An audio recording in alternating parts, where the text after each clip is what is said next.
Hello, everyone. Digital Master here, and I'm coming to you with something different today. This is my first ever podcast, and I, well, let's just say it's very much an experiment.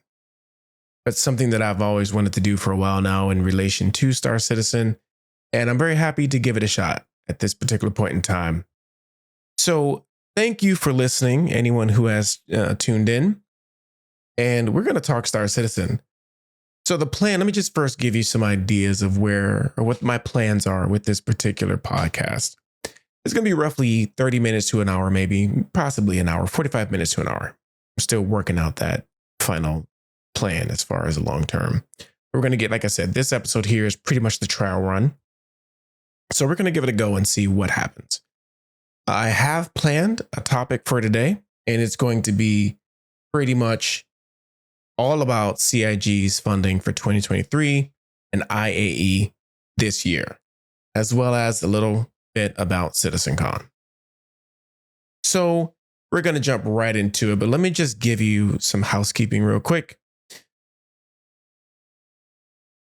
As it relates to this podcast, the idea is to, first of all, it's a monologue, essentially. I don't have a co-host. It's just going to be me, at least starting out. And I just, again, want to talk to you about 100% Star Citizen, and it can be anything Star Citizen. So, with that said, let's begin.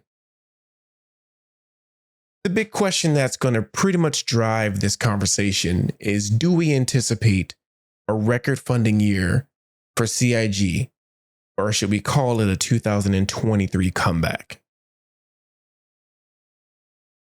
As you all well know, this year has been a bit interesting from a funding standpoint for Star Citizen or for CIG.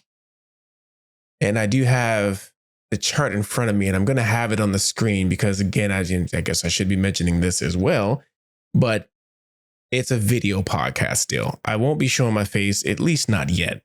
I've shown my face on some of my other videos, so it's not that I'm ashamed of my face. I think it's a beautiful face.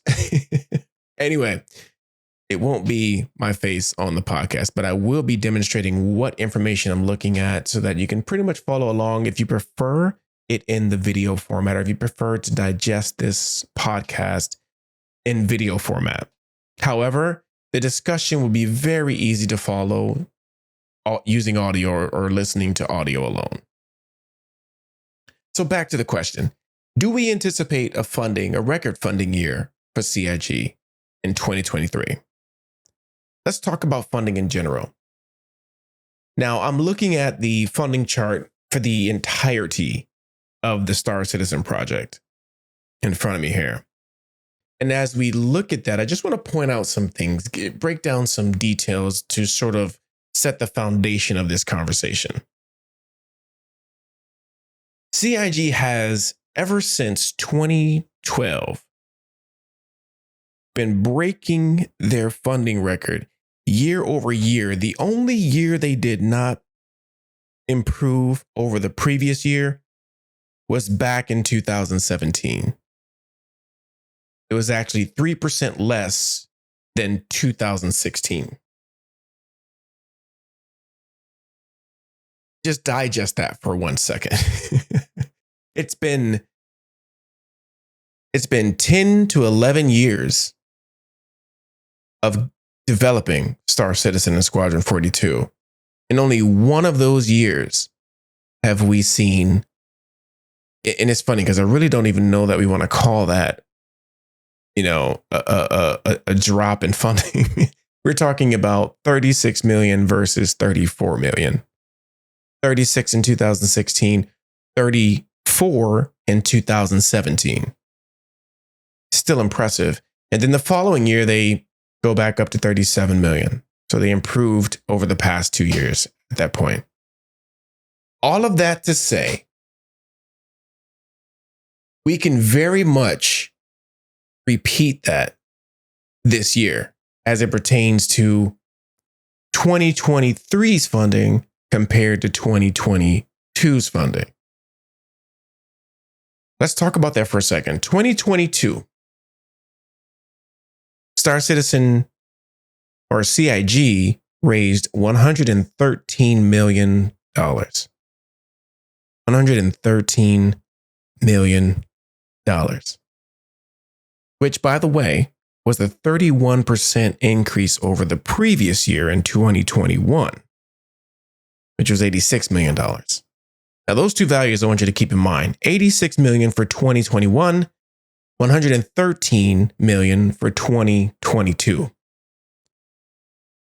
This year, 2023, we're currently sitting at $83 million funding.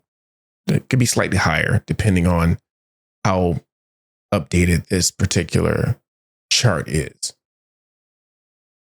But for all intents and purposes, we're sitting at $83 million on the year. Now let's go month by month for this year in comparison to the previous year's funding, because it really does get interesting here. So right now we're in November. We have a month and a half left in 2023, and we're down roughly $30 million if we're trying to break last year's record. That's $30 million we're going to need, or CIG is going to need, to break that record. To say the least, 2023 has been a bit of a challenging year for CIG from a funding perspective, right? We all know, we can talk about what the development was as far as how frequent updates came out, or, how much information or hype was pretty much generated during the earlier parts of the mid period of the year, leading all the way up to CitizenCon, right? And then we get the bombshell of CitizenCon that just went, nuts. And we all, the general sentiment was absolutely positive. Absolutely positive. We're going to get to that, though. We're going to actually talk about that in a little bit. For now, though, let's go month by month and talk about the performance of the funding of CIG this year, 2023. Going back to January. And let me just hover over these values here.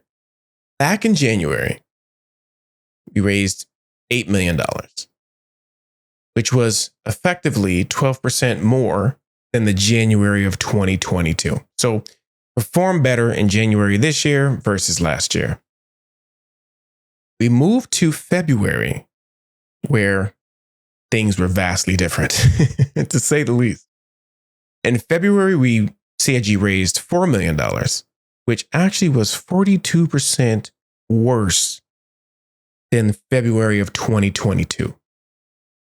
February of 2022, they raised $7 million versus this year's $4 million, to kind of give a solid number to that.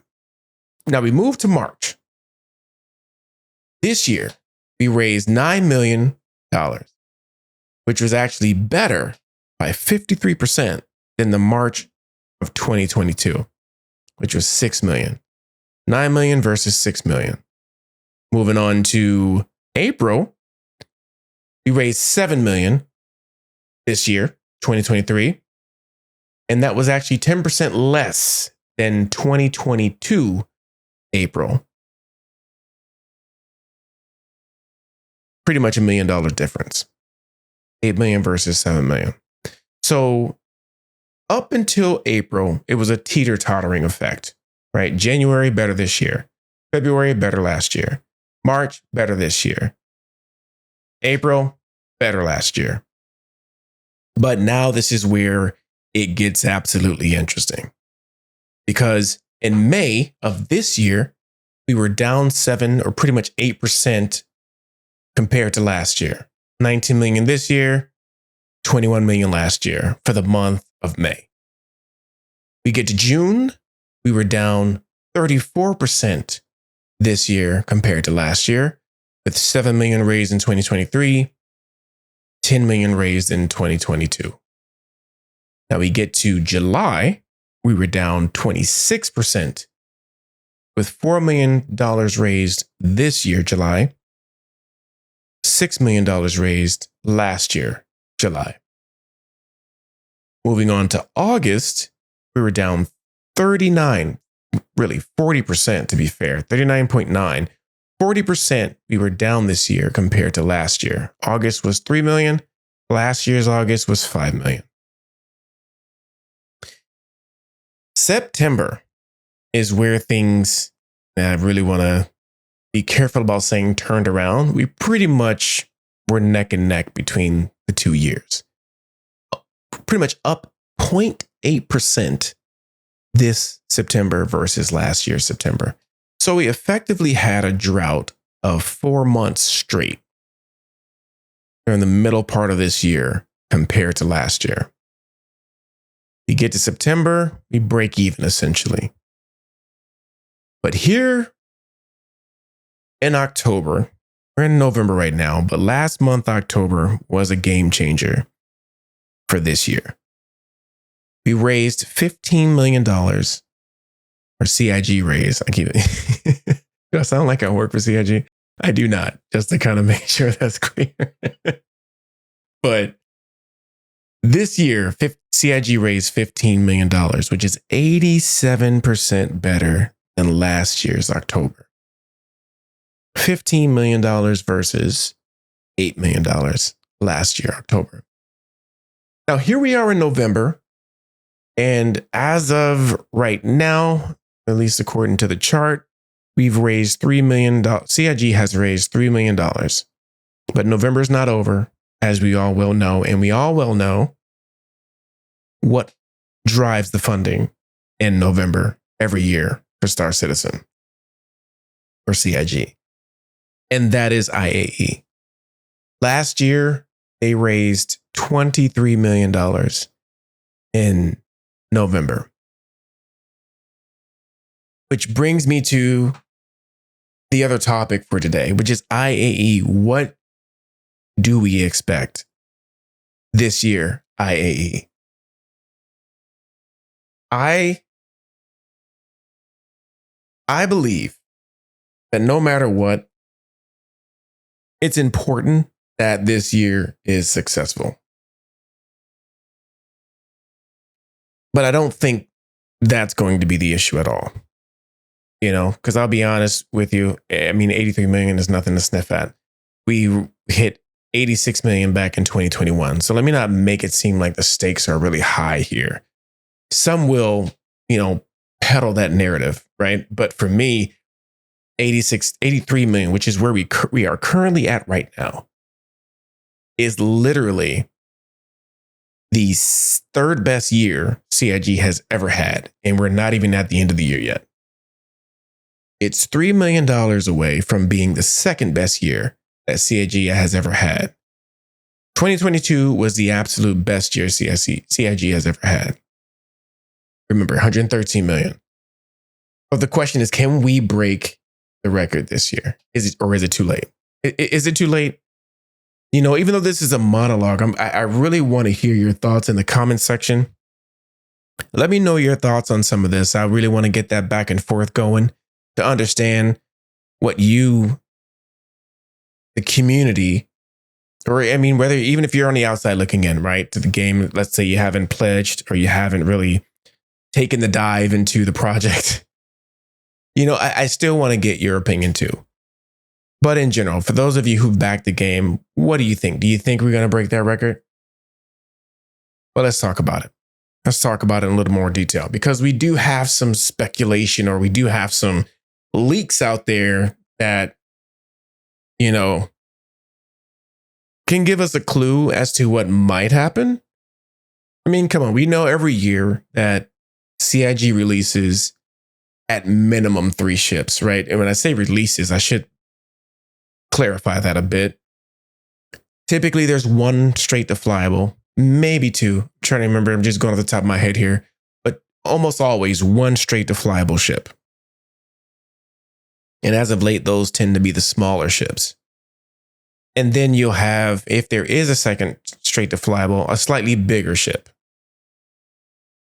So typically, maybe expect a small ship, a medium ship, and a large ship.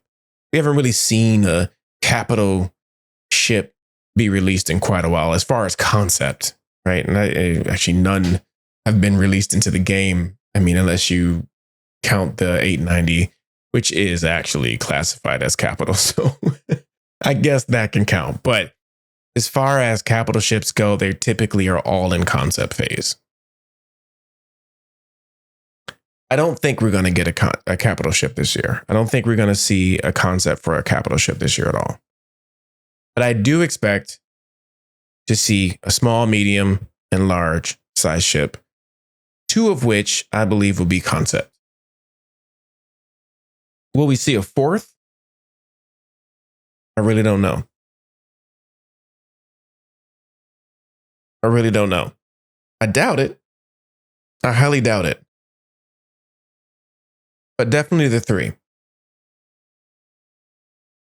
And what I feel we know, I think there's enough rumors swirling around to sort of give some sort of credibility to some of the leaks that, are kind of running around. And when I say that, let me be a little bit more specific.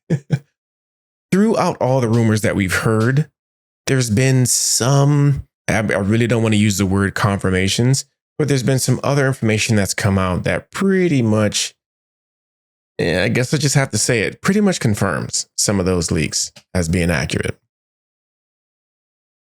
And one of those ships, and again, I don't really want to take this time to give spoilers. Maybe not all of you are interested in knowing what the leaks are, knowing what the rumors are, and how true they might be.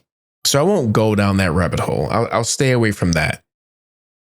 But definitely give feedback, right? I mean, if this community is interested in hearing everything, and I do mean everything, I can always slap on the warnings on the podcast for any leaks or anything like that, if we decide to talk about it.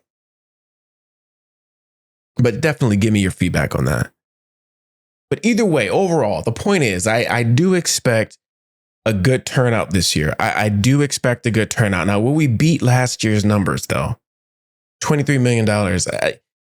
That is a very lofty goal. But I do think it's possible. Especially when considering the ships that were on sale last year.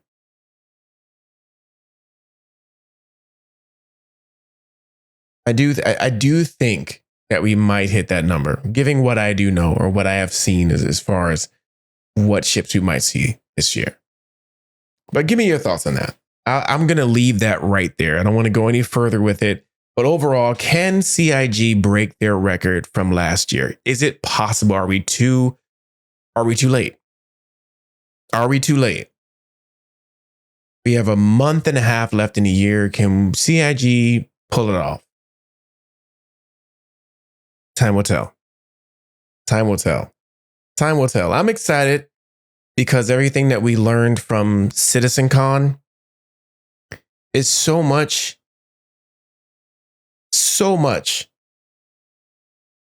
information, updates, features, technology that was discussed in CitizenCon that is going to absolutely change a lot, just about everything about Star Citizen in the coming year. There is another thing I wanted to mention. There's been some price changes. In fact, let me go ahead and pull this up. Found it. So, as far as the pledge updates go, there's about 6 ships that Jake actually gave us an update about. So, in case you're in the market for any new ships, updates, or upgrades, or even downgrades, it will be good to have this information or know this information. So, we have the Anvil F7CM, the Super Hornet, which has gone up by $5. So, it's now $185 on the store, or will be during IAE. Also, the RSI Constellation Taurus, it increased by $10 at $200. Constellation Aquila increased by $5 at $315 for a total of $315. And then the Aegis Redeemer increased by $5 and now is $330 USD. The Hull D has increased by $100. Used to be $450. It's now $550. And finally, the RSI Orion had a $75 price increase, moving from $575 to $650. So there you have it. If you were in the market for any of those ships, That could be good news or it could be bad news. Depending on, and I say good news because if you are using CCUs or cross chassis upgrades, that may open up an opportunity for you, depending on what ship you wanted to upgrade from, right? Because you can only go up, you can't go down. As far as upgrading, right? Upgrading, I guess it's all in the term.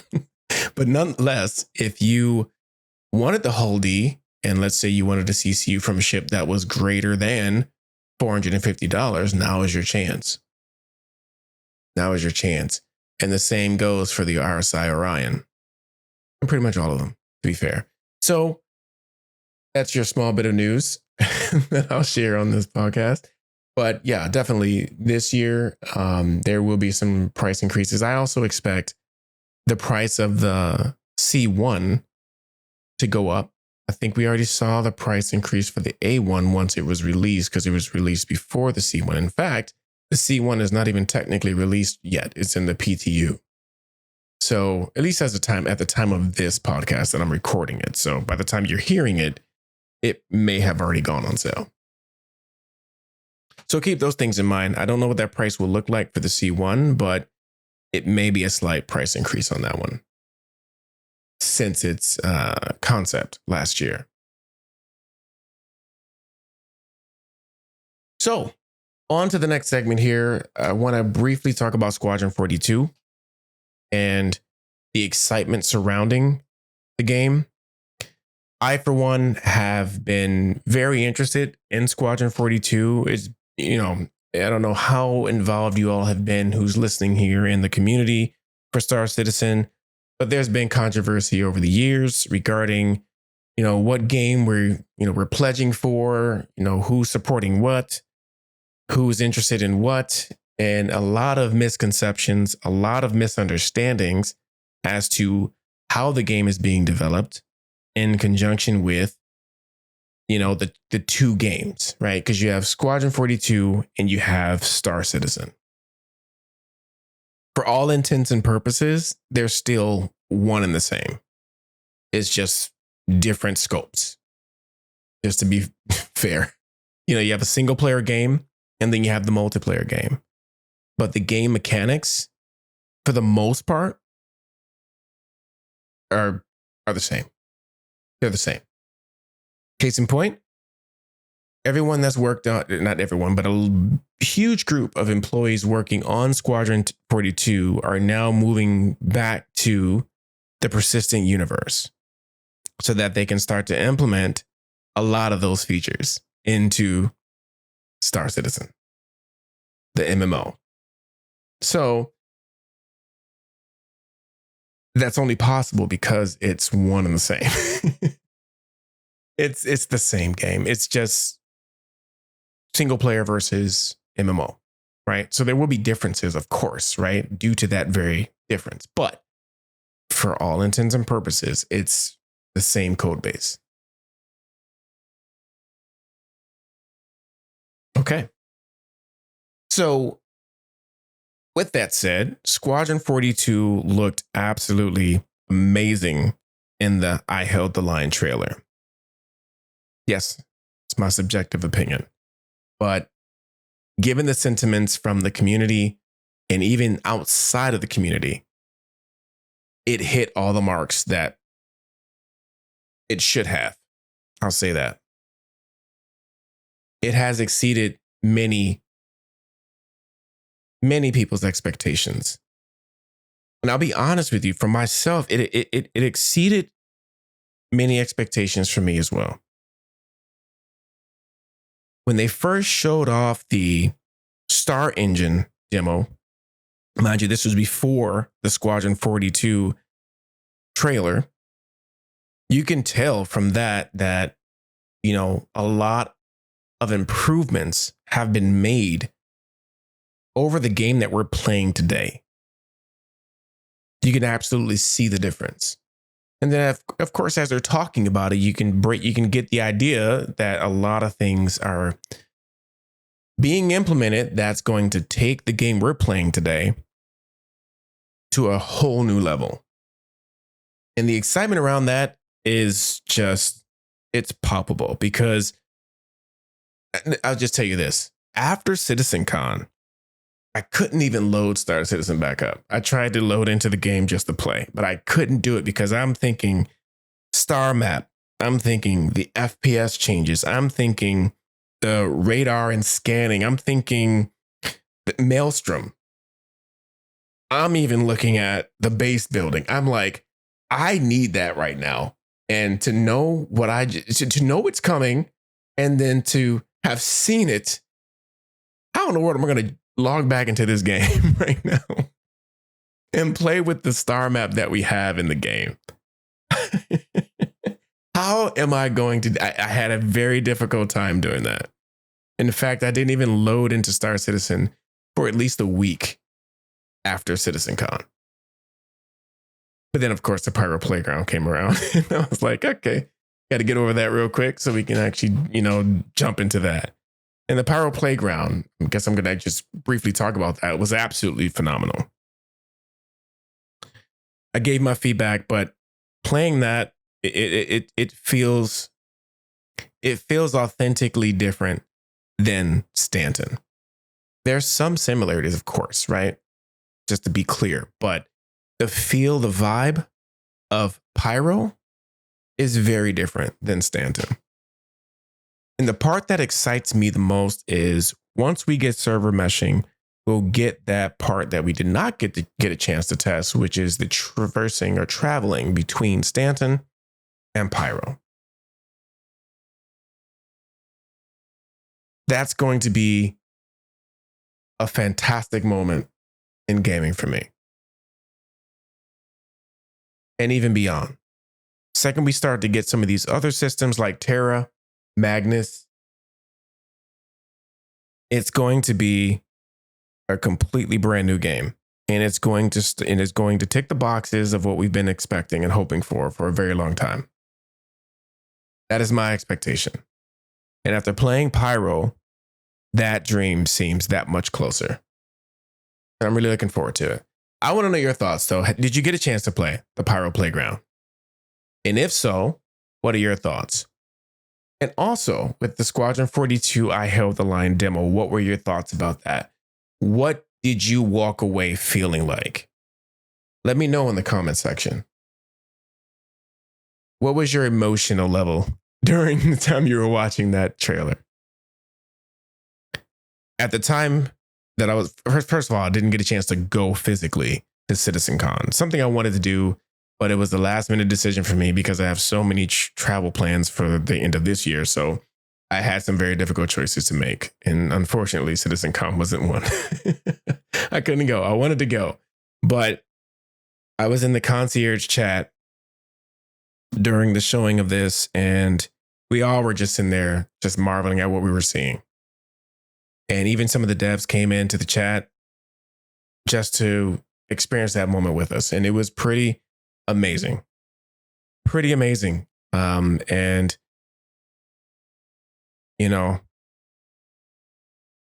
I'm filled with hope. Not that I really lost any, but I am super filled with hope. Super filled with hope. Yes, I just said that.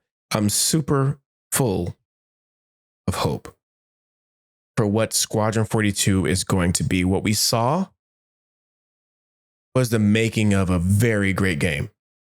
From just watching what we saw. So as an avid gamer, been a gamer all my life, pretty much nearing middle age. So sometimes you can look at gameplay and understand what it is and what it may feel like. Some games it's hard to do that with. You watch a trailer, you watch gameplay videos, and you still don't have a true feel of what it's going to be like when you have your hands on the joystick or if you have your hands on the mouse and keyboard, right? Actually playing the game. But some games you can look at the gameplay and you instantly know it's going to feel a certain way. And it's going to play a certain way.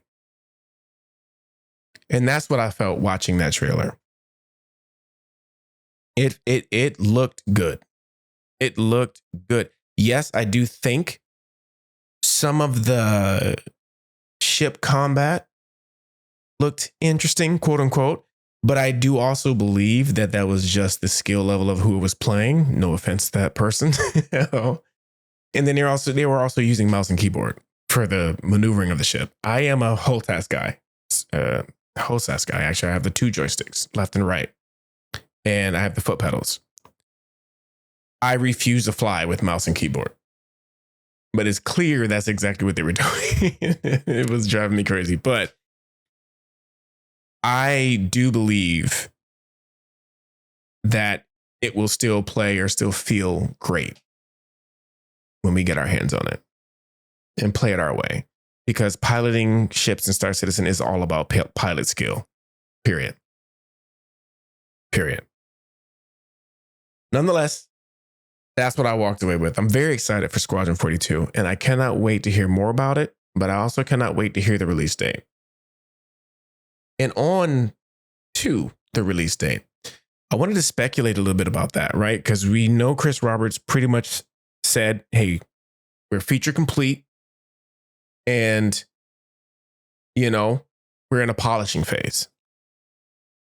Feature complete means exactly what it sounds like. All the features of the game are done for all intents and purposes. And of course, I like to use that word, as you can tell. I think we're counting at 3 or 4 times I said that. But for all intents and purposes, make that 5. We're purely in the polishing phase. Features, all the features of the game are technically complete. Now, I say technically because when we talk about polishing a video game, that is a very wide or broad, let's use that word. It's a very broad scope when we talk about polishing a video game. Polishing, in fact, that you almost want them to use a different word, but polishing encompasses bug squashing. It encompasses play testing. It encompassing understanding if the game is fun. Pretty much what Rich Tyrer said. Making sure the game is fun to play, because if they come across any parts of the game that they deem unfun, I just made that word up, or not fun, they determine it's not fun, then they have to go back in there and tweak things, right? So the timeline from now until release day is absolutely tentative at best. It's absolutely tentative at best, because pretty much what you have from your traditional studios at this point is a hard release date that's not really under their control, because they typically have a publisher that's pretty much breathing down their neck saying, hey, it needs to come out on this day or by this date. The benefit that CIG has is that we are effectively the publisher, right? And we're not able to, within reason, to breathe down their necks like that and force a release date, right? So they have time, which is actually a very good thing. They have time to get it right. And I think that's the most important thing you can walk away with if you really want this game to be everything that it can be. And if you want Star Citizen to be everything that it can be, then you want to give CIG the time they need to polish the game right. With all that said, I firmly believe that we will see Squadron 42 either holiday season 2024 or at the latest, and I'm going to go on record saying this, I'll eat crow if I have to, at the latest, we'll see Squadron 42 during Fleet Week 2025. I'm calling it. I've said it. I'm on record. I'm expecting Squadron 42 December 2024. And if they miss that date, it won't be any later than Fleet Week 2025. Mark my words. But I will eat crow if I'm wrong. I will eat crow if I'm wrong. Okay. With that said, I want to jump to another point about Squadron 42. What do you, and I'm going to form that in a question. I'm going to ask it in the form of a question to you. What do you think the review score for Squadron 42 is going to be, given what we know right now, today, about that game. Even what we saw at CitizenCon, what would you grade Star Citizen? I know that's a very hard question. It's a difficult question because you haven't played the game. So I understand. But just out of pure speculation and just your wildest guess, what do you think the review scores for Squadron 42 are going to come in as? I'm curious as to what your thoughts are on that. I think we're going to see, because, you start to think about review scores and how they're made. Like, I have concerns about it, if I'm honest, how some people come up with the scores. Of course, it's purely subjective, but then you have these official publications releasing scores wildly different. And you have to ask yourself, is there some sort of grading criteria that's unified, that's objective? Because I don't know, you rate one game a 10 and you rate another game an 8 or a 6, but the explanation of your rating doesn't quite check out when you compare the two. And I'm not going to call any publications out. I'm not going to name any names, but I have my concerns about official review scores. I do. I said that to say, I think some reviewers are going to just be difficult on Star Citizen or Squadron 42 just for the hell of it. I'm sorry. Call me a conspiracy theorist. I just think that happens. I think that happens. Even if it's just someone who is biased to a specific type of game or a specific, place. I don't know. But I just feel like there's no way we're going to see a 10. No way. There's no way we're going to see a 10. I mean, you look at games like Baldur's Gate 3, right? Which is clearly a really good game. And a lot of people did score it super high. And I think it did get a 10, believe it or not. But I don't know.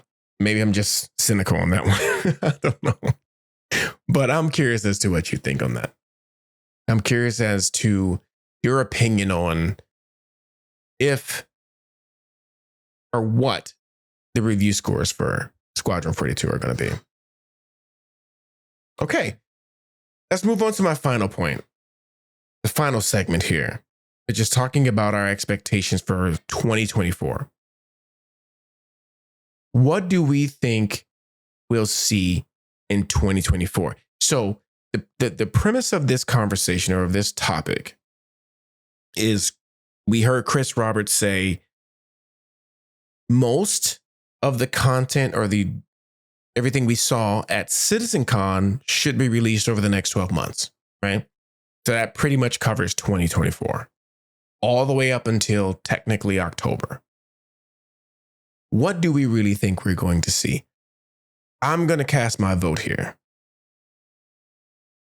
I'm going to cast my opinion on what I think we're going to see.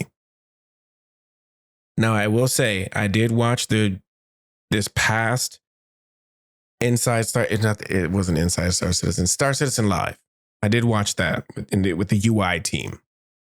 And walking away from that show, I believe we won't get everything we saw from the UI team in 2024. I don't think we're going to get everything. I do think we're going to get some things, but definitely not everything.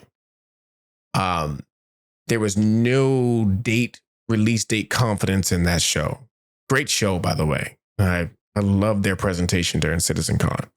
But it's clear they're playing carefully with the dates. And don't get me wrong, I think that's just a good thing to do anyway. But the level of care they played on that one, I can tell we're going to get some things, but we're definitely not getting everything from the UI presentation in 2024. I also don't know that we're going to get the full implementation of Maelstrom in 2024. I do think we're going to get a lot of it. Like, I do believe we'll get the destruction parts. I at least in relation to the world objects. I don't know about the ship destruction. We might, though. because in my mind, they have a lot of ships to go through unless they really, truly went through all those ships. I have my doubts because all the work they've been doing has been on Squadron 42. And if that is the case, which it is, then you have effectively, and I'm just going to throw out a number here, at best, third, and this is really generous, I think, 30% of the ships in the entire game is in Squadron 42. I would probably more confidently say 20%. So that's only ships that they really probably did a lot of the work on, right? So that means you have another 80% or so of the ships backlogged, not even talking about the upcoming ships that you have to implement that technology for. Now, I'm saying this without any idea how they're implementing it, right? So take it all with a grain of salt, of course. But I just don't see everything from Maelstrom coming in as well in 2024. I think we're going to get some parts of it, you know, it pretty much, it's kind of akin to what they said about the resource management, which I'm actually going to jump. We're just going to segue right into that right away anyway. The resource management, I think we're going to start to get a lot with the resource management. In fact, I do believe maybe there's a chance we can get most of it in 2024. But I'll be honest with you, I tend to take the approach of carefully setting my expectations because they're mine to set, to be honest. They're mine to set. My expectations are mine to set. No matter what CIG says, I can take what they say, read it, see it, hear it critically, and still decide that, okay, let's just manage these expectations. And that's pretty much, I'm cautiously optimistic is what I'm saying. And I'm a half glass full guy, but I'm cautiously optimistic that we will absolutely see a good portion of the content we saw by the end of next year. But we will not see all of it. So please set your expectations as well. Keep them realistic.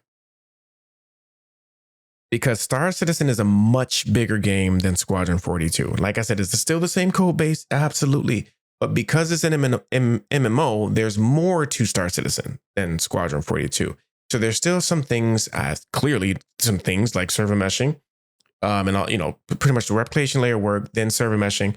And that's just the technology part. But we're also talking about the MMO features, right? And one thing that's going to be probably very different in Star Citizen than Squadron 42 is the economy.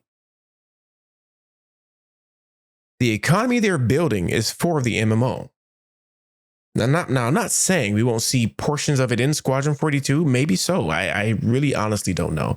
But I will say the lion's share of that economy system technology that they're working on is for the MMO.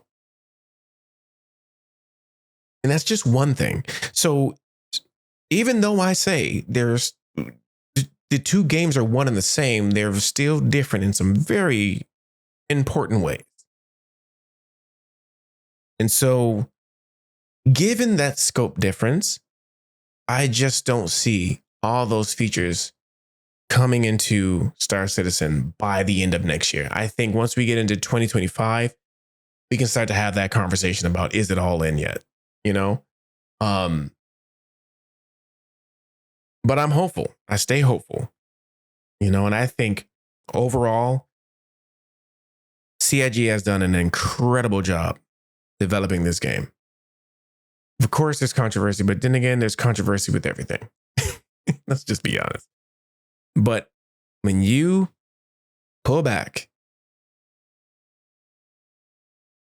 and look at it from a macro perspective, CIG has been making steady progress ever since the beginning of the project.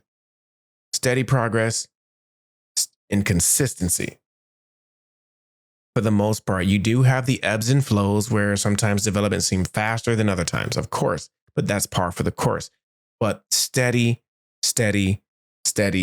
progress every single year, steady progress. And I tip my hat off to them. If for some reason, CIG would be listening to this podcast. Thank you for the work that you all are doing.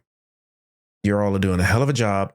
And I think you deserve all the praise that you can get. Of course, criticism, praise comes together, but for as much criticism as you get, I do want to be a voice that lets you know we're grateful and we're appreciative of the work that you're doing. And that goes for everyone at CIG. So I think that's it for me for this first inaugural podcast. Again, this was pretty much or very much an experiment. And depending on how things go, again, I'm not expecting even 10 views, to be honest with you, and that's not the way I'm going to approach this. I'm going to take it one episode at a time. We're going to have different topics. And I really do want to solicit your participation. Let me know your thoughts in the comments about this episode. Let me know what you want to hear about. Let me know what you want to talk about. I've been a backer of this project since the very beginning. I officially pledged in 2016. That was my absolute first pledge, but I was there during the Kickstarter project and I was highly skeptical. At that time, I don't want to say Kickstarter was new, but it was pretty much at a point where it was becoming well known, or pretty, in my mind, mainstream, I guess. And I was very skeptical of this particular project. But as I kept watching from the sidelines, I kept getting more and more interested. I kept seeing progress, new updates, new features. And I said, you know what? This looks like a damn good game. So I jumped in 2017 or 2016, and I have not looked back since. And I have zero regrets. Zero regrets. I'm concierge with zero regrets. So let me know what you feel. Are you a backer? Have you been a backer for a very long time, or are you brand new? And I don't care when you join the project or when you back the project. How are you feeling right now? What is your pulse in regard to Star Citizen, in regard to Squadron 42? What is your pulse right now? How are you feeling about the project? Let me know in the comment section below. Again, thank you for watching. Thank you for listening. And I want to have a dialogue with you. This is a monologue podcast. Yes, it's just me, myself, and I. And that's my plan. It's kind of easy, and I don't mind talking. I enjoy talking. And then I also love Star Citizen, so it's a match made in heaven. So with that said, though, I do want to talk to you, the listener. I want to talk to each and every one of you. I want to understand how you feel. I want to know the pulse of this community on this channel, so we can have a conversation about the game that we love so much. So thanks again for listening. I do hope you enjoyed. And as I always say, happy gaming to you. And I'll see you in the next one.